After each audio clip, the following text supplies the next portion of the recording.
చండి అక్కడ అందమైన పూల తోటలు, అంతులేని ఆనందం, మంచి పరిపాలన. ఇదే రాజు తోట. కానీ ఒక సమస్య ఉంది. ఆ రాజు తోటకు వెళ్ళడానికి చాలా కాలం క్రితం ఒక పెద్ద లోయ ఏర్పడింది. ఇది మహాలోయ. దీనిని పాపం అంటారు. మనం ఇతరులకు చెడ్డగా ప్రవర్తించినప్పుడు లేదా వినకుండా ఉన్నప్పుడు ఇది ఏర్పడింది. ఈ లోయ చాలా పెద్దది. దానిని దాటి ఎవ్వరూ పోలేరు. మన వైపు ఉన్న ప్రజలు తిరిగి రాజు దగ్గరికి వెళ్ళాలని నిజంగా కోరుకుంటున్నారా? చూద్దాం రండి. ఓ వావ్! నా దగ్గర ఉన్న బలంతో ఎలాగైనా లోయని దాటి రాజు తోటికి వెళ్ళిపోతాం.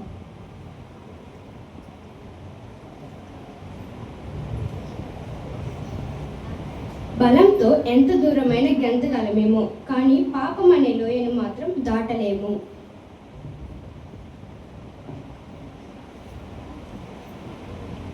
వావ్!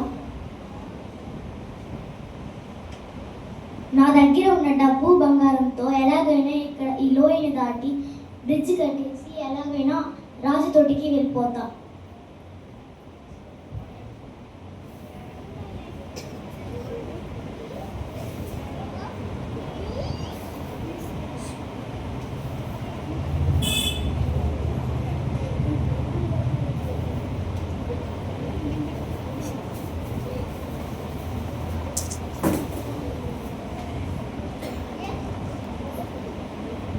కోట్లు కుమ్మరించిన రాజు దగ్గరికి వెళ్ళే దారిని కొనడం ఎవ్వరూ తరము కాదు.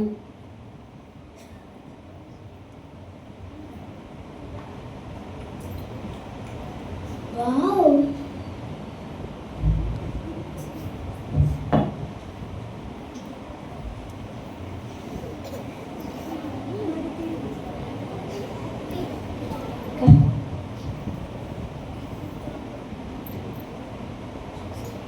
నేను చాలా మంచిదాన్ని. నాతోటి మంచి గుణంతో ఎటైనా ఈ లోయను దాటి రాజు దొరికి నేను వెళ్ళిపోయేస్తాను.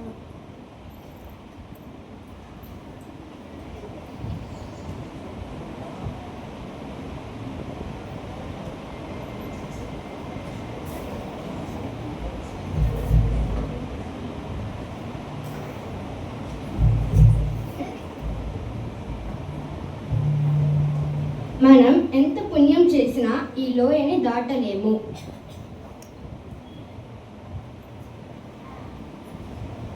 అందరూ చాలా బాధగా ఉన్నారు. కానీ ఆ తర్వాత ఒక అద్భుతమైన విషయం జరిగింది. రాజు ఒక ఏకైక కుమారుడు యేసుక్రీస్తు ఆ లోయ వైపు చూశాడు.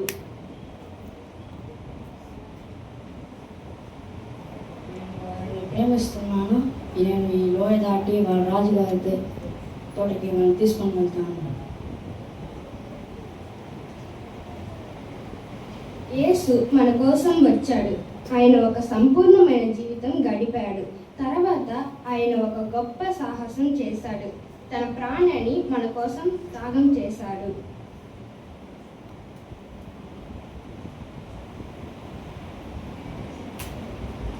ద్వారం తెరవబడింది. నేనే ఆ మార్గం.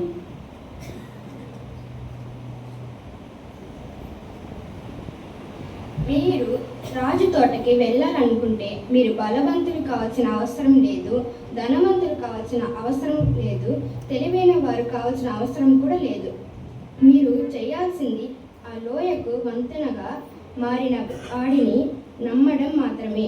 ఆయన పేరు యేసుక్రీస్తు. ఆయన ఆ అందమైన రాజు తోటకు వెళ్ళే ఏకైక మార్గం. యోహాను 14:5 ప్రకారం, నేనే మార్గమును, సత్యమును, జీవమును, నా ద్వారానే తప్ప ఎవడును తండ్రి యొద్దకు రాడు.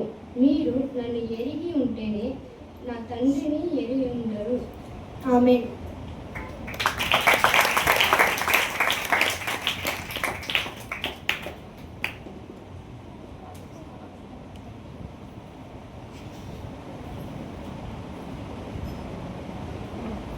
Thank you.